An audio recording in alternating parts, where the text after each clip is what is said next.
Good day, Deep and Word family. Welcome to the very last day of our Bible study review. We are closing out the most wonderful book written in all of history. Today, we're closing out with chapters 20 through 22 of the book of Revelation. And just like we have been doing, I'm going to post the syllabus with the bullet points of what we'll be reading. And so here it is.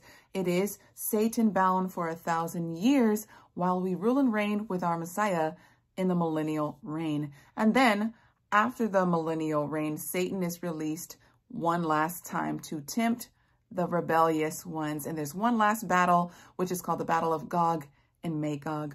Then we see the great white throne of judgment. And very last, the new heavens, the new earth, and the new Jerusalem, heaven coming down to earth. So let's just quickly review where we left off yesterday. We know that the Antichrist and the false prophet, they are thrown into the lake of fire alive. And we see that the remnant of all of the rebellious ones who came to the battle of Armageddon, or the valley of Megiddo, which we know is the valley of Jehoshaphat, it says the rest of them were slain. Okay, so picture how that looks right before we come to rule and reign with our Messiah. It's a hot mess. All right, so let's pick up from there. But first, let's read what happens to the dragon, Satan himself.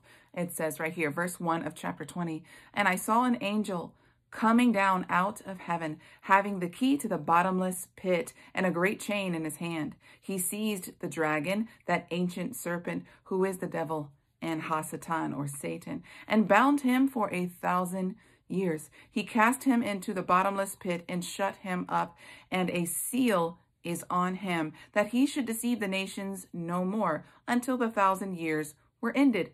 After that, he must be set free for a little while." So he is not down there forever. He's down there while we're ruling and reigning with our Messiah, so that he cannot deceive anyone anymore, right? He is the captain of all of those wicked principalities and those generals in high places, and he sends them out to deceive people, to entice them to do wickedness, but that stops at that moment. Verse 4, it says, "I saw thrones, and they sat on them, and the authority to judge was given to them. And I saw the souls of those who had been beheaded for their witness of Yeshua and for the word of Yahweh. They had not worshipped the beast or his image, and had not received his mark on their foreheads or on their hands. They came to life and reigned with Messiah for 1,000 years. The rest of the dead did not come to life until the 1,000 years were ended." So we see the resurrection of the dead has taken place, and the ones who are sitting on thrones and judging, y'all, it's us. Our Messiah is going to give us job titles based off of what we did right here and now. It's already revealed in the beginning of the book that he has made us kings and priests, a holy nation. Literally, the kingdom is coming to the earth. Our Messiah is going to be ruling and reigning, and he's going to give us job titles. Some of us will be judges. Some of us will literally have the role of being kings or maybe queens in certain areas in the earth. And guess what, right? He is going to be teaching the law every single year. And so those who come up to the Feast of Tabernacles, then they're going to go back to their territories, and they're going to make sure that those laws, those righteous laws from the Torah, are being executed all across the earth. That's how the righteousness is going to spread. That's how the crime is going to go down. That's how, this beauty of restoration is going to start. But let's continue reading. It says, "This is the first resurrection. Blessed and holy is he who takes part in the first resurrection. Over these the second death has no power, but they shall be priests of Yahweh and of Messiah, and shall reign with him for 1,000 years." Now I want to take you to the prophet Zechariah, because I told you I was going to share some scripture that explains possibly what we're going to be doing after the Battle of Armageddon and how we start the millennial reign. It's Zechariah chapter 12, and I'm going to start from verse 10 and work my way into the beginning of chapter 13. And that way we kind of get a better understanding of it. So it says, "And I will pour out on the house of David and over those dwelling in Jerusalem a spirit of favor," or grace, "and supplication, so that they look to me whom they have pierced, through. And they will mourn over him as one mourns for an only child, and weep bitterly over him as a firstborn. On that day, the mourning in Jerusalem will be as great as that of Hadad Rimmon, or Ramon, I don't know how you say it, in the plain of Megiddo, right? So we know that that is Armageddon. That is the valley of Jehoshaphat. Verse 12, and it says, the land will mourn with each family by itself, the family of the house of David by themselves, and their wives by themselves. So the house of David, we know that that is the tribe of Judah. So the remaining Jews that are alive with natural bodies who are still in the land, they're going to be mourning because they're going to realize that they have missed their Messiah the whole time. But we see that Yahweh is merciful to allow certain numbers to remain alive so that they may see the truth. He's going to give them an opportunity to repopulate the earth. But first, they're going to mourn because they're going to remember their family members who died outside of Christ. It's going to be a bittersweet day. It also says the family of the house of Nathan by themselves, and their wives by themselves. The family of the house of Levi by themselves, and their wives by themselves. The family of Shimei by themselves, and their wives also by themselves. And all of the families that remain, each by itself, and their wives by themselves.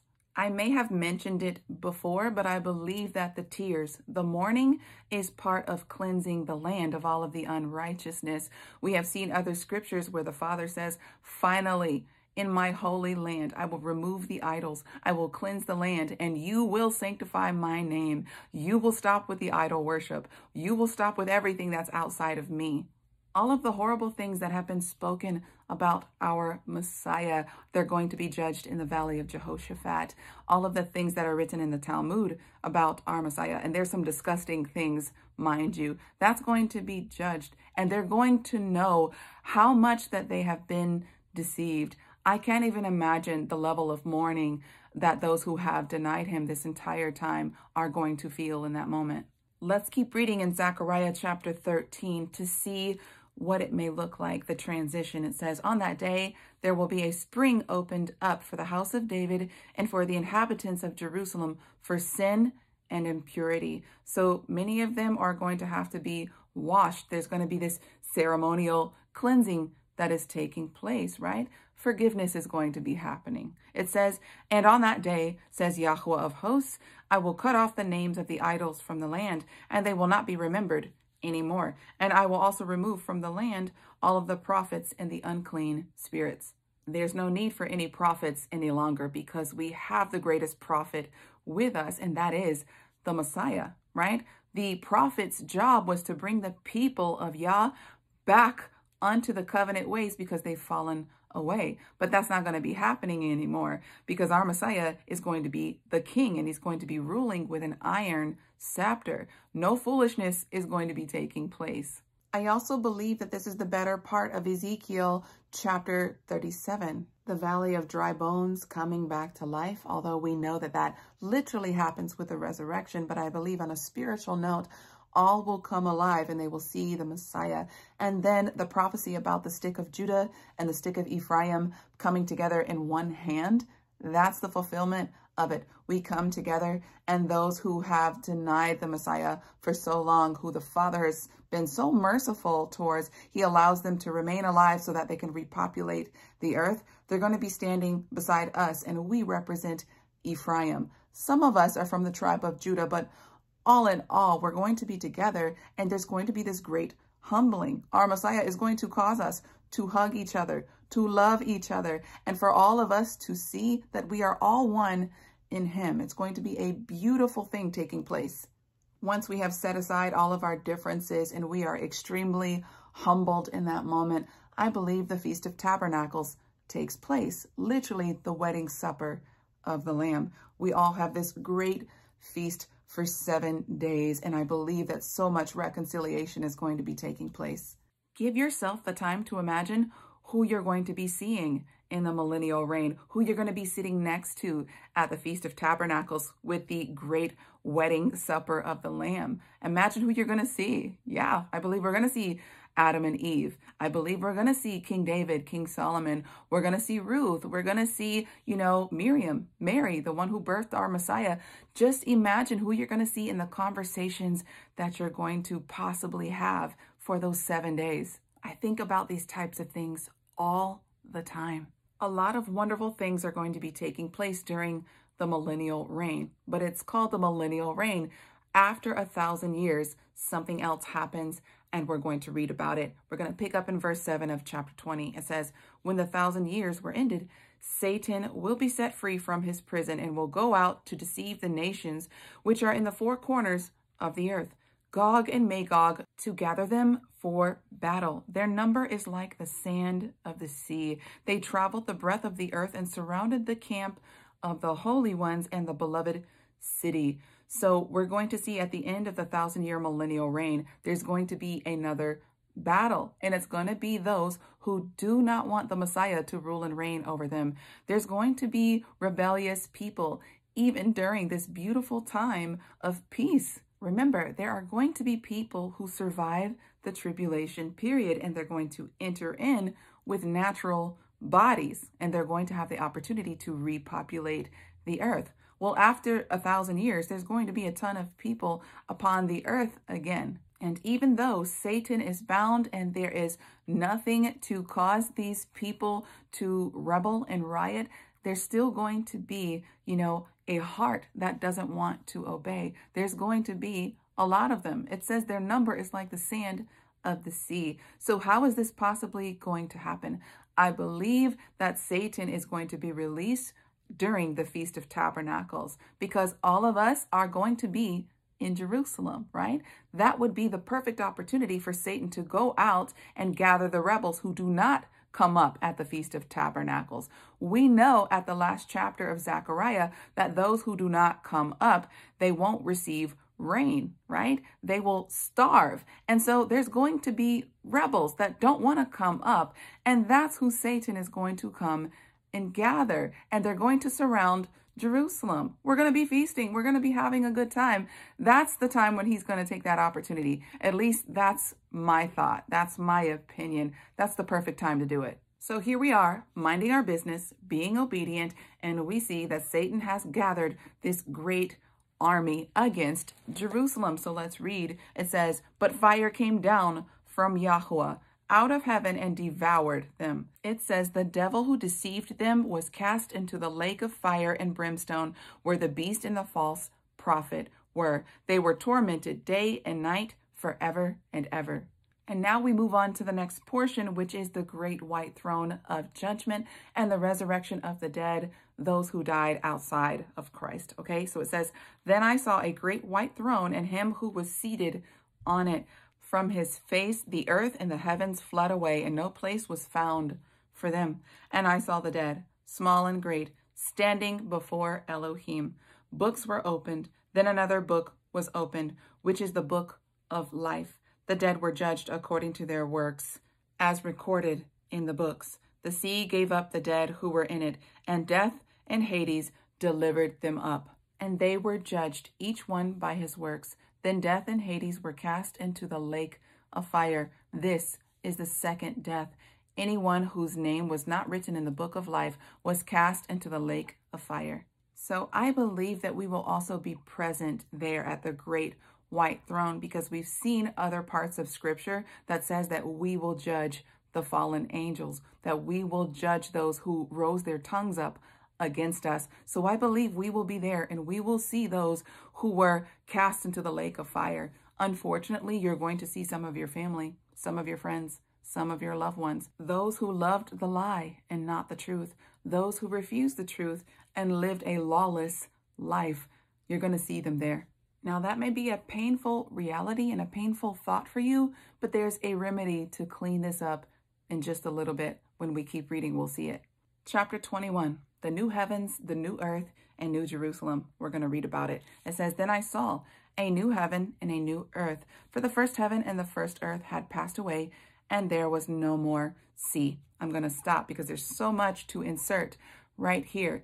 Remember the words of Matthew chapter 5, verses 17 through 19? Well, that's our Messiah speaking. And he spoke to those and he said, I have not come to abolish the law or the prophets. He has come to fill them up full. And he said, not one dot, not one tittle will pass away until heaven and earth pass away, because much of those laws that we see in the Torah, they're going to apply to those who have natural bodies who enter into the millennial reign. Now we will have supernatural bodies, but the earth is going to be repopulated by people, and they're going to have to abide by those laws. Those who are righteous throughout the millennial reign, they will have the opportunity to live for 1,000 years. Now, what happens to their bodies after that, scripture doesn't say. It doesn't say whether they receive a renewed body like ours.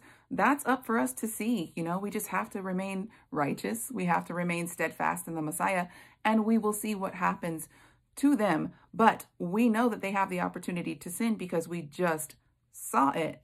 But I want to touch on the part where it says that there will be no more sea. And I want to explain what I think that this is. Now, we know that before we come back down to the earth, we have already read about this sea of glass. I believe that sea of glass is actually the firmament, what we saw in the very beginning. What is the purpose of the firmament? It is to shield the earth. I believe that it is a protective layer from those wicked principalities so that they can't literally come down physically here upon the earth. Well, we see that at the very end, somehow that veil is breached. And I believe that that is done through the wickedness that they're doing in certain places around the earth. Maybe you know a little something about CERN. I believe that has a lot to do with it. But I believe that that is the sea that is done away with, because at that time there's a new heaven and there's a new earth, and there is no need to shield us from anything else, because there's only going to be righteousness. Only the righteous ones will walk into eternity. So I don't believe that there's not going to be any more water. I believe the sea that it's talking about is the firmament, which holds the waters from the waters. All right, let's keep reading from verse 2. It says, I, John, saw the holy city, the new Jerusalem, coming down out of heaven from Elohim, prepared as a bride adorned for her husband. And I heard a loud voice from heaven saying, look, the tabernacle of Elohim is with men, and he will dwell with them. They shall be his people, and he shall be their God, and he will be with them. Elohim shall wipe away all tears from their eyes, and there shall be no more death. Remember I said there's a remedy to, the pain and the suffering of you seeing your possible loved ones in the great white throne of judgment. Well, he's going to wipe away all of the tears from your eyes. Now, I don't know if you've ever seen the movie Men in Black, but there was this tool and it made you forget everything that was of your past, right? You started fresh, you started new. I believe fully that that is going to happen, because everything that is not of him, everything that is of the past, you're not going to remember. The only thing that is going to continue is the memory of the millennial reign, and we're walking into eternity. So there's not going to be any sadness, because he's going to wipe the tears from our eyes. And it says that the last enemy will be defeated. The last enemy, it is death. We know that those who enter into the millennial reign with natural bodies, they will die because of sin, right? And so this is why I don't believe that New Jerusalem will be here until after the 1,000-year millennial reign. I'm going to take you to one more place to describe why I believe that way. It's 1 Corinthians chapter 15, and I'm going to read from verse 24 all the way through verse 26. It says, then comes the end, when he will deliver up the kingdom to Elohim the Father, when he puts an end to all rule and all authority and power, for he will reign until he has put all of his enemies under his feet. The last enemy that will be destroyed is death. That's why I do not believe that the temple that we see during the millennial reign is New Jerusalem. No, because New Jerusalem is where the Father sits. And we know that Adam, when he sinned once, the Father was no longer present. So if there's any sin whatsoever on the earth, our Father is not going to be there. Remember what he said to Moses. He says, if you see my face, you will surely die. So not until all sin and the very last enemy is defeated, which is death. And we know that death came in by way of sin. So until sin is completely removed, I do not believe that New Jerusalem will be upon the earth until then. I know that some say that they believe that New Jerusalem will be present during the millennial reign. That's the one thing that I do not agree with several, right? But I don't fight with my brothers and sisters. All of us in this moment in time, we know in part, but when it happens, we will know for sure. There'll be no more false doctrine. We will know 100% what is true. And I want to address one more thing, because a lot of people say that we're not the bride of Christ, that New Jerusalem is the bride. Well, what is a city without its people? It's nothing, right? The heart of our Father is to dwell amongst his people. And we know, we've heard Paul say, look, I am jealous for you, to chasten you as a bride, a spotless bride, to present you to the Messiah, right? So we are referred to as his bride, and so is New Jerusalem, because the city, again, is nothing without people. I'm just letting you inside of my head so that you understand why I believe what I believe and why I say what I say. There's a reason for it. If I'm going to speak something with certainty, it's going to be backed up by scripture. All right. So let's keep reading. We stopped at there shall be no more death. Okay. It says there will also be no more crying and no more pain, for the former things have passed away. He who was seated on the throne said, look, I am making all things new. Then he said to me, write, for these words are faithful and true. He said to me, it is done. I am the Aleph and the Tau. Now your Bible may say the Alpha and Omega. That's the Greek way of saying Aleph and Tau. Okay, that's the first Hebrew letter and the last Hebrew letter. It says the beginning and the end. I will give of the spring of the water of life to him who thirsts. He who overcomes shall inherit all things, and I will be his Elohim, and he shall be my son. But the cowardly, the unbelieving, the abominable, the murderers, the sexually immoral, the sorcerers, the idolaters, and all liars shall have their portion in the lake of fire, which burns with fire and brimstone. This is the second death. We need to make sure that we're not doing anything that is in that list. The first one on that list is a coward, right? If you're a coward, if you're too scared to share the testimony of Yeshua, that's how you overcome, by your testimony and by his blood. But if you are afraid of man more than you are of him, if your fear and your reverence is more of what people think of you and not your reverence for him, he says you're a coward and you're not worthy to enter into the kingdom. The unbelieving, well, that's a no-brainer. If you don't believe in his promises, then why would you want to inherit something you don't believe in, okay? It says the abominable. Again, all throughout the Bible, there are several things listed as abominable before him, and we need to make sure that we're not anywhere near those things, okay? Murderers, sexually immoral. That's sex outside of marriage. That is sex with the same sex. That is all kinds of stuff, and it's listed all throughout the Bible. And if you're like, I haven't read throughout the whole Bible, there is Google. You can Google what is abominable to him, and so many scriptures will pop up.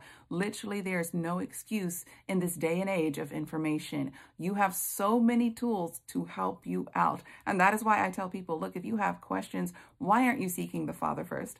Why aren't you using the tools that are openly available to you? So it says sorcerers. We need to understand that, yes, this does include magic and casting spells, but it's also the spirit of manipulation. That's called sorcery. So if you're trying to manipulate somebody so that you can have your way with something, you need to be warned right now, because that's a part of sorcery, okay? You will not inherit the kingdom. It says idolaters. If you bow down, you have any idols. If you love someone, anything more than you love him, that's an idol, and you will not inherit the kingdom. And liars, right? He hates that. Lying is a part of one of those abominable things that he hates. That list of 7 things that he hates, lying is one of them. Now, if you're born of the Spirit, then you walk by the Spirit, and this should not even be an issue to you. But if you're at the beginning stages of your walk and you're not sure of what all this means, you need to study this like you've never studied anything else before. I tell you these things because I love you and I want to see you in the kingdom. All right, let's read the details about New Jerusalem. Picking up in verse 9, it says, one of the 7 angels who had the 7 bowls full of the 7 last plagues came to me and said to me, come, I will show you the bride, the wife of the Lamb. And he carried me away in the spirit to a great high mountain and showed me the holy city of Jerusalem. Now, I believe the high mountain is Mount Zion, and New Jerusalem comes down to Mount Zion. All right, it says, descending out of heaven from Elohim, having the glory of Elohim, her light like a most precious jewel, like a jasper, clear as a crystal. It had a great high wall with 12 gates, and at the 12 gates, angels. And on the gates, the names of the 12 tribes of the sons of Israel were written. 3 gates on the east, 3 gates on the north, 3 on the south, and 3 on the west. The wall of the city had 12 foundations, and on them were the names of the 12 apostles of the Lamb. He who talked with me had a golden rod to measure the city and its gates and wall. The city lies as a square, its length as long as its width. He measured the city with a rod, 1,400 miles. Its length and breadth and height are equal. He then measured its wall, 200 feet by the measurement of a man, that is, of an angel. The wall was built of jasper, and the city was pure gold, as clear as glass. Then it goes through and it describes the foundation of New Jerusalem, how the foundation is built off of 12 stones. I'm going to leave a few videos down below in the description box, and you will see this video about these 12 stones, what they're made of, and how they shine. If you haven't seen it already, you're probably going to cry. Let's pick up in verse 21. The 12 gates were 12 pearls, each of the gates made of a single pearl, and the street of the city was pure gold, transparent as glass. I saw no temple in the city, for Yahuwah El Shaddai and the Lamb are its temple. The city had no need of the sun or the moon to shine in it, for the glory of Elohim is its light, and its lamp is the Lamb. And the nations of those who are saved shall walk in its light, and the kings of the earth shall bring their glory and honor into it. Verse 25, its gates shall never be shut by day, for there shall be no more night there. They shall bring into it the glory and honor of the nations. No unclean thing shall ever enter it, nor shall anyone who commits abomination or falsehood, but only those whose names are written in the Lamb's book of life. New Jerusalem is going to be beyond your wildest dreams. Remember the words of our Messiah. He says, if I go to prepare a place for you, I will come back to receive you, and you shall dwell with me there. He also said, in my Father's house are many mansions. This is what he's talking about. It's New Jerusalem. I will also share a couple of videos down below about New Jerusalem, what it may look like. There are people who are very talented, and they put together 3D models based off of the measurements and based off of the description. Please take your time to watch those videos if you haven't already seen it. As we open up chapter 22, we see some more descriptions about New Jerusalem and what it looks like on the inside. Let's keep reading. It says, then he showed me a pure river of the water of life, clear as crystal, flowing from the throne of Yahuwah and of the Lamb in the middle of its street. On each side of the river was the tree of life, which bore 12 kinds of fruit, yielding its fruit each month. The leaves of the trees were for the healing of the nations. There shall be no more curse. The throne of Yahuwah and of the Lamb shall be in it, and his servants shall serve him. They shall see his face, and his name shall be on their foreheads. Look, we will see the face of our Father and not die. It's safe at this moment, okay? It says, night shall be no more. They need no lamp nor the light of the sun, for Yahuwah Elohim will give them light, and they shall reign forever and ever. Verse 6, the angel said to me, these words are faithful and true, so you can count on this. This will happen. Even in the midst of your circumstance, even in the toughest of times, these are the things that you shall think upon, because these are the everlasting things, and they will come to pass. All right. It says, Yahuwah Elohim of the holy prophets sent his angel to show his servants the things which must soon take place. This is meant for you to grab hold of so that you can hold tight to it, so that you can stand during the tough times. Whatever things are good, whatever things are righteous, whatever things bring healing to you, think on those things. These are the heavenly things. All right, let's pick up in verse 7. These are red letters, so this is our Messiah speaking. It says, look, I am coming soon. Blessed is he who keeps, or another word for keeps is guards. So blessed is those who guards the words of the prophecy in this book. So if you're guarding it, you're keeping it in your heart, and that is your hope, and that is what is causing you to stand in the midst of all the crazy stuff that is coming. Verse 8, it says, I, John, am he who saw and heard these things. When I heard and saw them, I fell down to worship at the feet of the angel who showed me these things. But he said to me, see that you do not do that, for I am your fellow servant and of your brothers, the prophets, and of those who keep the words of this book. Worship Yahuwah. So the angel was like, don't do that. Get up. Do not worship me. Okay. Worship the one who made me. Verse 10, then he said to me, do not seal the words of this prophecy of this book, for the time is at hand.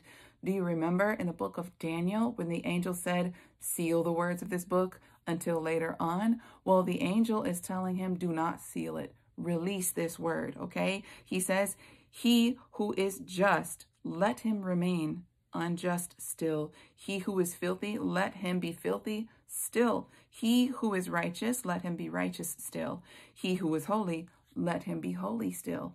Remember how the book began. It began with our Messiah telling John to write this prophecy, to write this letter and send it out to the 7 assemblies while he's on the island of Patmos, right? But we know that this word would go out further. And so this is speaking to them in that moment in time, and this is speaking to us. If you have gotten this far in the Bible, right, the very back, and you're still living a lawless life, then he's like, remain lawless. But if you're holy, remain holy. Continue to work out your salvation with fear and trembling. So if the word hasn't convinced you thus far, if it hasn't pierced your heart at this moment in time, then it probably is not going to, if you've gotten this far. So remain doing what you're doing. But those who are holy and those who are righteous, those are the ones who are going to literally see this and live it out with the Messiah and see the face of the Father. Let's pick up in verse 12. These are the red letters. So this again is the Messiah speaking. He says, look, I am coming soon. My reward is with me to give each according to his work. So there's a work to do, y'all. There are plenty who are scared of that word, that you are saved by faith alone. So yes, you and your works before coming to Christ, they're filthy. But once you're in the Messiah, you're born of the Spirit, and now you do a different work. You do works of the Spirit. And we know that the first fruit of the Spirit is love. And what are the commandments of the Torah? They're commandments of love. So the Spirit shows you how to walk in love, how to fill up the commandments of love, how to be just like Christ. Verse 13, I am the Aleph and the Tau, the beginning and the end, the first and the last. Blessed are those who do his commandments, that they may have the right to the tree of life and may enter through the gates into the city of New Jerusalem. So if you don't have the testimony of Yeshua and keep the commandments of the Father, you won't be able to enter. We need to know that. If you haven't heard me say it before, you're going to hear me say it now. But you know, I repeat myself. I've said this over and over and over again. Those who have both, the true remnant, those are the ones who have the right to life. Those are the ones who will live in New Jerusalem. All right. Outside, he says, are the dogs, the sorcerers, the sexual immoral, the murderers, the idolaters, and everyone who loves and practices a lie. Verse 16 are the red letters. So these are the words of our Messiah. It says, I, Yeshua, have sent my angel to you with this testimony for the assemblies. I am the root and the offspring of David and the bright and morning star. Verse 17, the Spirit and the bride say, come. Let him who hears say, come. So that's what you should be saying. Come, Messiah. Come, my beloved. Come, bridegroom. Maranatha. Let that be your cry to him this day. Let's keep reading. It says, let him who is thirsty come. Let him who desires to take of the water of life freely. He says, I testify to everyone who hears the words of this prophecy of this book. If anyone adds to these things, Elohim shall add to him the plagues that are written in this book. And if anyone takes away from the words of this book of this prophecy, Yahuwah shall take away his part out of the book of life and out of the holy city and out of the things which are written in this book. So he takes it very serious that these words are preserved and that no one changes or edits these things. But we know that that has happened already. And to those who have done that, that's what's going to happen to them. All right, let's keep reading. Verse 20, it says, he who testifies to these things says, surely I am coming soon. And that's the Messiah. Those are his words. He says, amen. Even so, come, Adon Yeshua. The grace of our Adonai, Yeshua the Messiah, be with the holy ones. Amen. Dear beloved Deep in Word family, if you stand to the very end, if you are faithful and true, this is your inheritance. Let this be a comfort to you. Let not the book of Revelation be this scary thing that you walk away from, because as we have seen, the seals are opening.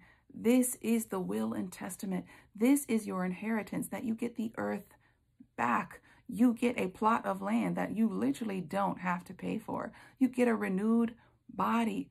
You get a new heavens and a new earth, and you get to live for all of eternity. Is that not what is in your heart? Don't you hate to see death? Don't you mourn when you see death? That's because internally you know that you're supposed to live forever. Well, if you stand faithful, you will. I pray that you are encouraged. And if I don't see you on this side, I pray that I see you in the kingdom. That is my deepest desire. That's the whole reason why I did this Bible study in the first place. I want those who are sleeping to wake up out of their sleeping slumber and to inherit the truth of the true word of Yah, so that when your name is called, you hear, well done, my faithful servant. I want that for you because I love you. Hopefully you know that by now. Well, Deep in Word family, that's all that I have for you today, but maybe you'll start all over again. I read the Bible every single year, and I grow up and I go from glory to glory. So anticipate other videos that shall pop up in your feed. But as far as the Bible study as a whole, from day 1 to day 365, we are done. So congratulate yourself. This is no easy task. That's all that I have for you today. Until I see you in the kingdom, Yah bless.